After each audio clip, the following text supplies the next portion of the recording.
All right, guys, haven't done a live in a crazy long time at the Underground, and that's because we're busy working, coaching. But I had a great nutrition question come in from a dad from afar, and I want to read it because it's an important one, and I hope that our parents are paying attention and people that are interested in coming to the Underground paying attention. And I'm going to preface with this, okay, with talking about nutrition. Number one, what I've noticed is, every night our coaches and I have a text thread, and we send the photo of the attendance. These are the athletes who showed up. And what I'm noticing a lot, not just at the Underground, but it's across the board in the country, thanks to really travel sports and travel teams, is kids today are so busy doing so many travel sports and teams that they don't even have the energy or the time to show up and do proper strength and conditioning. The days of our athletes who showed up 3 and 4 days a week are extremely rare. Most of our kids are strength training with us twice a week. And so a lot of places, they say speed and agility, speed and agility. How much more speed and agility are we going to add for the kids that are constantly running around in their sport? And so the bottom line is, I'm going to tell it to you straight. We don't have killers anymore because they're doing so much stuff, but they're just trying to survive from one thing to the next. Let's tackle this question. I see some athletes are watching. They should be paying attention because responsibility is with athlete and parent. It's never just one.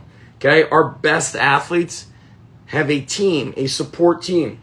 I look at, this could be any athlete, but look at Sebastian Rivera, a bronze medalist in the Olympics. I've known that kid since he was in middle school, and I just see the support that his parents gave him. But then I also see all the work he did on his own. And then, of course, great coaches. So it is a team effort. And by the way, every time he trained, he had intent, right? It was to get better. What I see today in a lot of athletes is they're just trying to get through the day, trying to survive from one thing to the next. This question comes from JT. I'm not going to mention last names. This comes through an email. You guys can see emails right here. And let's prop up right here. All right, team. Nutrition question. Zach, I'm a longtime listener to the Strong Life podcast. I really like what you have to offer and wish I lived closer to the Underground Strength Gym so that my kids could attend. And that being said, there's plenty of people who could walk and ride their bike here who don't attend. And so a lot of times, that saying of acres of diamonds are often in your own backyard. My question for you, Zach, is what do you recommend for a meal plan, or what are some of your go-to recipes for kids that are very active and involved in sports? So that's where I prefaced everything with the kids are just too damn busy today. I have a 14-year-old boy, girl twins who are involved in football, basketball, and baseball. So there you have it. They're doing 3 sports. The old school, I call that the old school All-American athlete who is playing a fall, winter, and spring sport. And we need to be better at fueling their active and growing bodies. They typically are starving when they get home from school and often say that school lunches are not good enough or aren't enough food. I love these kids already. I know at this age, nutrition and protein intake is very important for their health and performance, but they could also be picky and or eat a bunch of food at one time. That's what happens when they're starving. Looking for some guidance on this or some different recipe/meal prep ideas. Any info will help. P.S. I posted a 5-star review for the Strong Life podcast. Thanks, and keep up the great info on the podcast. JT. All right, JT Dad, love it. Number one, Jordan, I got to reach out to you, my bro. Number one, our athletes get a PDF. Our parents get a PDF with nutrition guidelines. Those who follow it, I could see a mile away who's following the nutrition guidelines versus who is not.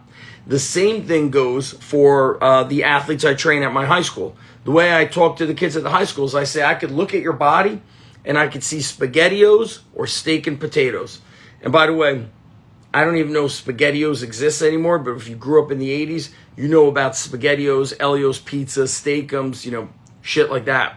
And so I'm going to break it down real simple for the parents who stuck it out and are listening this far. 3 meals by 3 p.m. Home-cooked breakfast. I'm always making eggs and toast in school mornings. Weekend is pancakes, bacon, eggs. Lunch is a home-packed lunch. What I do a lot is chicken and rice, and I put it in a thermos. So I cook in quantity. When I grill chicken, I do boneless, skinless chicken breasts. I marinate it in balsamic vinaigrette overnight. I go out and grill, and then I do white rice, and I add some salt to that white rice. Very important, especially if your athletes are involved in like field sports, wrestling, basketball, court sports, sweating a lot. Sodium helps with muscle contractions, and it helps with energy levels. So second meal is now a home-cooked meal instead of buying the school lunch. And by the way, I'm going to tell you why I don't have my kids buying the school lunch for a long time. Because I look at the boys' physiques of today compared to yesteryear. And it's barely ever do you see boys with abs. And if you're a teenager, you should not be fat. Period. End of story. That's number one. Number two, it shows to me when I see boys with beer bellies and boobs that they don't drink beer at age 16. It is the hormone-infested and the never-ending sugar intake and processed food intake. And to be honest with you, it's the parents' fault. The kids don't go food shopping. Most of these kids don't have cars. They don't have the money to food shop. So whatever mom and dad stock the fridge and cabinets with is how these kids are going to look. I look at your physique, and yeah, some kids are genetically gifted and could get away with it, okay? But most are not genetic freaks and can't get away with it. So if your son or daughter is skipping breakfast and they say, I'm not hungry or I'm too busy, all I say is, you don't want it. If you really want to be a great athlete, I don't know great athletes who can't handle waking up 15 minutes early. And the bottom line is, less time on. Don't be on your phone all night. It's out of control. All these kids today are really operating at a deficit. Why? If they go to bed at 10:30, they're on their phone till 12:30, 1 a.m. I know plenty of kids who are on their phone till 3 a.m. In bed at midnight, on the phone at 3, wake up at 6:30. Can I get strong and be a champion with 3.5 hours? Doesn't take a rocket scientist. Third meal is a home-cooked meal after school, or if they are in sports, which your kids are all in a fall, winter, spring sport, pack a peanut butter and jelly sandwich. A peanut butter and jelly sandwich can survive a bomb, okay? Peanut butter and jelly sandwich goes in their lunch bag or in their book bag. Could be another turkey sandwich. Could be a Ziploc bag with trail mix. Your school, if it's not a public school, most public schools can't do this, reach out to John at the Power Locker. Get the Power Locker at your school, and they donate 10% back to the school, and the school could use it. Usually it's used in athletics. If you are in a public school, remember this. The public school is a government entity, and so the government has made up these quote-unquote nutrition guidelines, which haven't changed for several or many decades, and they're still encouraging like a massive servings of carbohydrates. Well, there's no mistake. There's no accident as to why United States is the most obese. I believe we're the most obese country in the world. Okay? We have the most money. And because of that, we have the shittiest food. All right? Take a look at the Amish. You don't see too many fat people running around in wherever the Amish are. Third meal. If you're at home, it's a home-cooked meal. It's dinner leftovers or it's an early dinner. These are all the things I've done and do with my kids. It's just not stuff I talk about. It's things I do and live. After school, if I see kids buying Pop-Tarts, muffins, and all kinds of processed shit, you're going down the road of poor health, poor strength, or just being weak, and cancer. Those foods are all linked. All those high sugar processed foods are linked to cancer. Okay? So 3 meals by 3 o'clock. After school has to be something. Fourth meal, family dinner.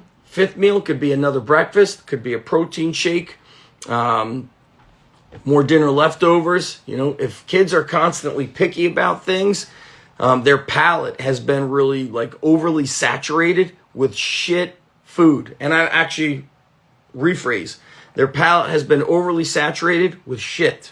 I'm not even calling it food. We're not going to call it junk food. We're just calling it junk. 3 meals by 3 o'clock, family dinner, dinner leftovers at night, or another breakfast or a protein shake. Okay? We've got some athletes that are very undersized and struggling to gain weight. Protein shakes don't suddenly save the world and cure everything. It's just another way to get protein. And I would say that a lot of these kids need to get their protein and calories through liquid. So whole milk is going to be great, or you make your own protein shake. The protein shake we recommend, I personally do it with water, but I'm almost 50, right? But when I was a teenager, I would make my protein shakes with milk. Here is the weight gain / high protein muscle building muscle shake, we're going to call it. Anabolic protein shake. 12 ounces of whole milk, 1 banana, could be 1 spoon of almond butter, or could be even peanut butter powder. It tends to have lower calories but higher in protein, a little bit more quality. By the way, kids today, all these allergies to peanuts. In the 80s, we all know there were no peanut allergies. I was never around one of them. A shot of olive oil. You could also add a little bit of dried oats, or you could soak those oats overnight. They're a little bit easier to digest. And then you do 2 scoops of protein powder. 2 scoops, not 2 cups. Okay? That will be a pretty hefty muscle shake. And if a kid can't drink that all in one shot, then it has to be done with water, or it's 1 scoop of protein. But the appetite needs to be built up. My son, without fail, never misses his breakfast. Never. It's always eggs all the time. And by the way, the majority of my foods are not purchased at the supermarket. I purchase from a Mennonite farmer, or I travel and go to the Amish market. And depending on where you live, there's Amish kind of all around the country, but also now we can order, fresh food, like cattle, beef that has not been hormone injected. All right. And so, you got to kind of look around. There's also, I'm not sure, like co-ops where the farms have drivers and they do food drops. And I remember picking up food in a cooler in front of somebody's house in a neighboring town 10 minutes away. And there must have been 25, 30 coolers scattered on this person's front lawn. And you go and you get your stuff, whatever it was, raw milk, beef, raw cheese. You bring it home and then you return the cooler. And it just becomes, a self-sustaining business. So 3 meals by 3 o'clock, 5 meals by the end of the night. The kids that are on the runaround, those kids should have protein shakes. I purchase ready-to-go drinks from Jocko Molk.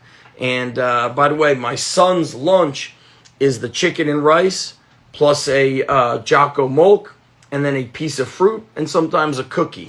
And by the way, when you buy cookies and things like that, I buy from the bakery. I don't go and purchase the stuff that's processed that has this like fucking 5-year expiration date. And I apologize for cursing, but it fires me up, all the shit that's out there. And, I preface this video, those you can got in here late, with how busy athletes are, and they got like 5 different coaches. And one of my high school teammates, Richie Melledge, is on. Love my guy, Richie Melledge. And we didn't have strength coaches, but we had one wrestling coach. We're not seeing kids all summer because they're on three baseball travel teams. They're on 3, basketball travel teams. And most of these kids are weak and slow and undersized. And all they do is pour all their effort into the skill, and they don't have the strength. And now they're not durable to withstand the sport itself. And you ask any doctor, I have never seen so many injuries requiring surgery in my life. Every year, those numbers keep creeping up. And 97% of those injuries are from the untrained, aka poorly trained athlete. That's it. So nutrition tips, training tips, a little bit of a rant in there. Most people will not watch the whole video because everybody has to swipe every 5 seconds. That is the world we live in. But those who have the discipline and the power to focus and stay the course, they will win in sports and they will win in life.